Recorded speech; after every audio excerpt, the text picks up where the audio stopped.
ಸರ್ಕಾರದ ಮೇಲೆ ಬಹಳ ಒತ್ತಡ ಇತ್ತು. ಈ ಸೆಲೆಬ್ರೇಷನ್ಸ್ನ ಮಾಡಬೇಕು, ವಿಕ್ಟ್ರಿ ಪರೇಡ್ ಮಾಡಬೇಕು ಅಂತ ಹೇಳಿ ಫ್ರಾಂಚೈಸಿ ಅವರು ರಿಕ್ವೆಸ್ಟ್ ಮಾಡಿದರು. ಸರ್ಕಾರ ಕೂಡ ಅದನ್ನು ಕನ್ಸಿಡರ್ ಮಾಡ್ತಾ ಇತ್ತು. BJP ಅವರು ಕೂಡ ವಿಕ್ಟ್ರಿ ಪರೇಡ್ ಮಾಡಬೇಕು ಅಂತ ಹೇಳಿ ಟ್ವೀಟ್ ಮಾಡಿದರು. ಸೊ ಹಾಗಾಗಿ ಸರ್ಕಾರದ ಮೇಲೆ ಒತ್ತಡ ಇತ್ತು. ಪೊಲೀಸವರು ಕೂಡ ಅದನ್ನು ಕನ್ಸಿಡರ್ ಮಾಡಿ ಮೊದಲು ವಿಕ್ಟ್ರಿ ಪರೇಡ್ ಬೇಡ ಅಂತ ಹೇಳಿ ನಂತರ ವಿಕ್ಟ್ರಿ ಪರೇಡ್ ಮಾಡೋದಕ್ಕೆ ಸಾಧ್ಯ ಆಗುತ್ತೆ ಅಂತ ಹೇಳಿ ಅವರೇ ಒಂದು ಅಸೆಸ್ ಮಾಡಿ ತೀರ್ಮಾನ ತೆಗೆದುಕೊಂಡಿದ್ರು. ಬಟ್ ಅವ್ರು ಎಕ್ಸ್ಪೆಕ್ಟ್ ಮಾಡೋದಕ್ಕಿಂತ ಹೆಚ್ಚು ಜನ ಬಂದುಬಿಟ್ಟಿದ್ರು. ಚಿನ್ನಸ್ವಾಮಿ ಸ್ಟೇಡಿಯಲ್ಲಿ 35,000 ಜನ ಕೆಪಾಸಿಟಿ ಇದೆ. ಬಟ್ 2-3 ಲಕ್ಷಕ್ಕಿಂತ ಜಾಸ್ತಿ ಜನ ಬಂದಿದ್ದರು ಅಂತ ಹೇಳಿ ರಿಪೋರ್ಟ್ಗಳಿವೆ. ಸೊ ಹಾಗಾಗಿ ಪೊಲೀಸ್ ಅವರು ಎಕ್ಸ್ಪೆಕ್ಟ್ ಮಾಡೋದಕ್ಕಿಂತ ಜಾಸ್ತಿ ಬಂದಿತ್ತು. ಜನಗಳು ಬಂದುಬಿಟ್ರು. ಹಾಗಾಗಿ ಅದನ್ನು ಮ್ಯಾನೇಜ್ ಮಾಡೋದು ಪೊಲೀಸವರಿಗೆ ಕಷ್ಟ ಆಯಿತು. ಪ್ಲ್ಯಾನಿಂಗಲ್ಲಿ ಸ್ವಲ್ಪ ತಪ್ಪಾಗಿದೆ, ತಪ್ಪಿಲ್ಲ ಅಂತ ಹೇಳೋಕ್ಕಾಗೋದಿಲ್ಲ. ಸರ್ಕಾರನ ಅದನ್ನು ಒಪ್ಕೊಂಡಿದೆ. ಹಾಗಾಗಿ ಸರ್ಕಾರ ಈಗ ಅದಕ್ಕೆ ಮ್ಯಾಜಿಸ್ಟ್ರಿಯಲ್ ಇಂಕ್ವೈರಿ ಕೂಡ ಮಾಡ್ತಾ ಇದ್ದಾರೆ. ಸೊ ಹಾಗಾಗಿ ಎಲ್ಲಿ ತಪ್ಪಾಗಿದೆ ಅಂತ ಹೇಳಿ ಆ ಇಂಕ್ವೈರಿಯಿಂದ ಗೊತ್ತಾಗುತ್ತೆ. ಅಲ್ಲ, ಈಗ ನಾನು ಹೇಳಿದ್ನಲ್ಲ,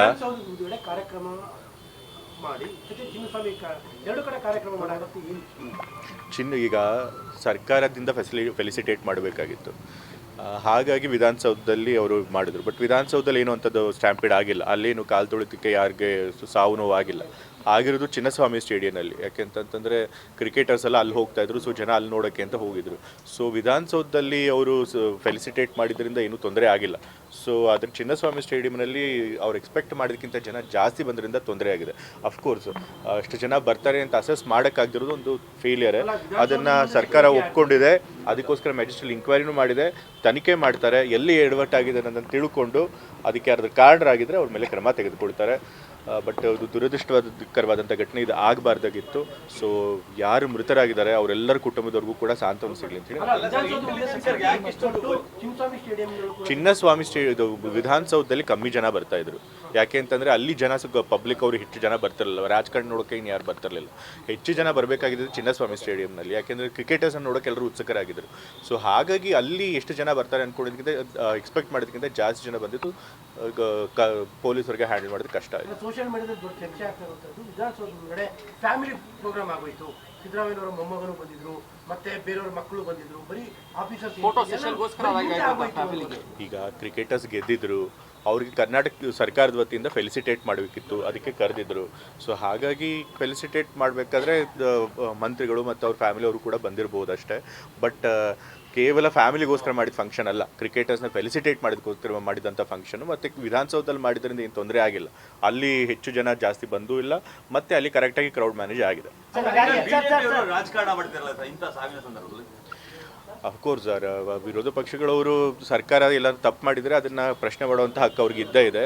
ಬಟ್ ಅವ್ರು ಹಿಪೋಕ್ರೆಸಿ ತೋರಿಸಬಾರ್ದು ಅಷ್ಟೇ. ಒಂದು ಕಡೆ ಡಿಫೆಂಡ್ ಮಾಡಿಕೊಂಡು ಇನ್ನು ಕಡೆ ಈ ರೀತಿ ಸ್ಟ್ಯಾಂಪಿಡ್ ಆದಾಗ ಜನ ಸತ್ತಾಗ ಅದು ಆಗೇ ಇಲ್ಲ ಅಂತೇಳಿ ಸುಳ್ಳು ಹೇಳಿ ಒಂದು ಕಡೆ ಡಿಫೆಂಡ್ ಮಾಡ್ಕೊಳ್ಳೋದು, ಇಲ್ಲಿ ಬಂದು ಟೀಕೆ ಮಾಡೋದು, ಅದು ತಪ್ಪು. ಆ ಹಿಪೋಕ್ರೆಸಿ ಮಾಡಬಾರ್ದು. ಆದರೆ ಸರ್ಕಾರ ಎಡುವುದಾಗ ಅದನ್ನು ಎಚ್ಚರಿಸುವಂಥ ಕೆಲಸ ಅವ್ರು ಮಾಡೋ ಹಕ್ಕು ಅವ್ರಿಗಿದ್ದಾರೆ. ಹೇಳಿದ್ನಲ್ಲ, ಪರಿಸ್ಥಿತಿಯನ್ನು ಅಸೆಸ್ ಮಾಡೋದಕ್ಕೆ, ಪ್ರಿಡಿಕ್ಟ್ ಮಾಡೋದ್ರೊಳಗೆ ಸ್ವಲ್ಪ ಎಡವಟ್ಟಾಗಿದೆ, ತಪ್ಪಾಗಿದೆ. ಅದನ್ನು ಸರ್ಕಾರನೂ ಕೂಡ ಒಪ್ಕೊಂಡಿದೆ. ಅದಕ್ಕೋಸ್ಕರನೇ ಎಂಕ್ವೈರಿನ ರಾಜೀನಾಮೆ ಕೊಡಬೇಕು ಅಂತ ಹೇಳಿ ಈಗ ಒತ್ತಾಯ ಮಾಡ್ತಾ ಇದ್ದಾರೆ ಸರ್. ಅಲ್ಲ, ಅವ್ರು ಕೇಳ್ತಾರೆ ಖಂಡಿತ. ವಿರೋಧ ಪಕ್ಷದವರು ಏನಾದ್ರು ತಪ್ಪಾದಾಗ CM ಮತ್ತು ಡೆಪ್ಯೂಟಿ CM ಅವರು ರಾಜೀನಾಮೆ ಕೇಳೋದು ಸಹಜ. ಬಟ್ ಆದರೆ ಇದರಿಂದ CMದಾಗಲಿ ಅಥವಾ ಡೆಪ್ಯೂಟಿ CM ಅವ್ರದ್ದಾಗಲಿ ಏನು ಫೇಲಿಯರ್ ಇದೆ ಅಂತ ಅನ್ಸೋದಿಲ್ಲ. ಅವರು ಬಹಳ ಒತ್ತಡ ಇತ್ತು, ಅವ್ರಿಗೆ ವಿಕ್ಟ್ರಿ ಪರೇಡ್ ಮಾಡಬೇಕು ಅಂತೇಳಿ. ಅದಕ್ಕೆ ಪೊಲೀಸ್ ಅವ್ರಿಗೆ ಜವಾಬ್ದಾರಿ ಕೊಟ್ಟಿದ್ರು, ನೀವು ಅದನ್ನು ಅಸೆಸ್ ಮಾಡಿ ಅದು ಆಗುತ್ತಾ ಇಲ್ವೋ ಅಂತ ಹೇಳಿ ಮಾಡಿ ಅಂತ. ಮೊದಲು ಅದನ್ನು ಡಿನೈ ಮಾಡಿ ನಂತರ ಅವರು ಅದನ್ನು ಮಾಡ್ಬೋದು ಅಂತ ಹೇಳಿ ಪೊಲೀಸರು ವರದಿ ಕೊಟ್ಟಿದ್ದಾರೆ. ಸೊ ಹಾಗಾಗಿ ಎಲ್ಲೇ ಎಡವಟ್ ಆಗಿದೆ ಅನ್ನೋದಕ್ಕೆ ತನಿಖೆ ಆಗಲಿ ಬಟ್ ರೋಡ್ ಶೋಗೆ ಅವಕಾಶ ಕೊಟ್ಟಿದ್ರೆ ಆಗ್ತಾ ಇರಲ್ಲ ಅಂತ. ರೋಡ್ ಶೋಗೆ ಅವಕಾಶ ಕೊಟ್ಟಿದ್ರೆ ಈ ರೀತಿ ಒಂದೇ ಕಡೆ ಜನ ಜಾಸ್ತಿ ಆಗ್ತಾ ಇರಲ್ಲ. ರೋಡ್ ಶೋಗೆ ಅನುಮತಿ ಕೊಡದೆ ರೋಡ್ ಶೋಗೆ ಏನಾದರೂ ಅವ್ರು ಓಪನ್ ಬಸ್ಸಲ್ಲಿ ಕೊಟ್ಟಿದ್ದಾರೆ, ಕ್ರಿಕೆಟರ್ ಅವ್ರಿಗೆ ಸೇಫ್ಟಿಗೆ ಬಹಳ ತೊಂದರೆ ಆಗಿರೋದು. ಸೊ ಹಾಗಾಗಿ ಅದನ್ನು ಗಮನದಲ್ಲಿ ಇಟ್ಕೊಂಡು ಅವ್ರು ಕೊಟ್ಟಿಲ್ಲ. ಕ್ರಿಕೆಟರ್ಗಳೇನಾದರೂ ತೊಂದರೆ ಆಗಿದ್ರೆ ಆಮೇಲೆ ಅದು ಕೂಡ ಸರ್ಕಾರದ ಮೇಲೆ ಬರ್ತಿತ್ತು. ಸೊ ಹಾಗಾಗಿ ಪೊಲೀಸ್ ಅವರು ಕ್ರಿಕೆಟ್ ಅವರ ಸೇಫ್ಟಿ ದೃಷ್ಟಿಯಿಂದ ಇಟ್ಕೊಂಡು ಓಪನ್ ಬಸ್ ಪರೇಡ್ ಬೇಡ ಅಂತೇಳಿ ಹೇಳಿದ್ದಾರೆ. ಸೊ ಇದು ದುರದೃಷ್ಟವಶಾತ್ ಆಗಿದೆ.